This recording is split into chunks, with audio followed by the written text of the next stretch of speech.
আজ আমি ডেঙ্গো শাক রান্না করবো। যে ডাঁটাগুলো এরকম করে কুটে নিয়েছি, শাকও একটু দিয়েছি, এই যে কুমড়ো, ঝিঙে আর আলু কুটে নিয়েছি।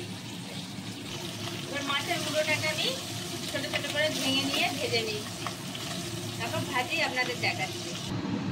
মুড়োটা ভেজে আমি তুলে রেখে দিয়েছি।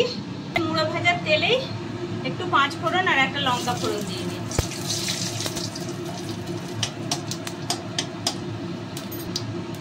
ফোড়নটা হয়ে গেছে, এবার আমি আলু, কুমড়ো, ঝিঙে সব একসঙ্গে দিয়ে দিচ্ছি।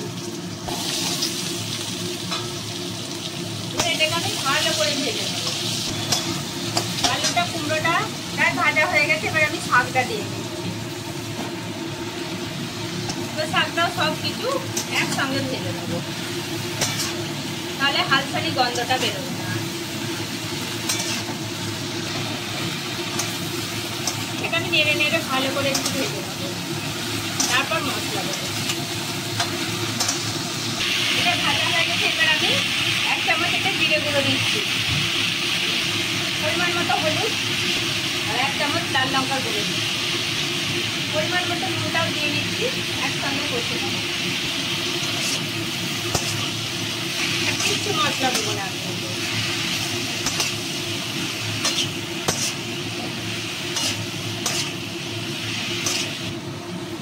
মাছের মুড়ো ভাজাটাও এতে দিয়ে নিচ্ছি, একসঙ্গে কষে নেব।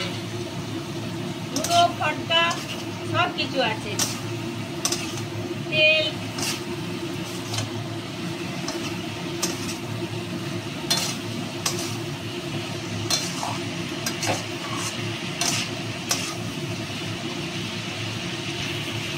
এটা কষা হয়ে গেছে, এবার আমি অল্প করে জল দিয়ে দিচ্ছি, আর জল দেবো না। এবার আমি চাপা দিয়ে এটাকে 10 মিনিট ফোটাবো। এটা মিনিট 10-এর জন্য আমি চাপা দিয়ে দিলাম। মিনিট হয়ে গেছে, এবার আমি শাকটা খুলে দেখে নিচ্ছি। এতে এবার চিনি দেবো, এতে 1 চামচ মতো চিনি দিয়ে নিলাম। এই শাকটা একটু মিষ্টি মিষ্টি খেতে ভালো লাগে। আর মিনিট 2 ফুটুক, তারপর আমি নামিয়ে নেবো। এই দেখুন ডাঁটাগুলো কত সুন্দর সেদ্ধ হয়ে গেছে, দেখছেন? এবার এটাকে আমি নামিয়ে নেব।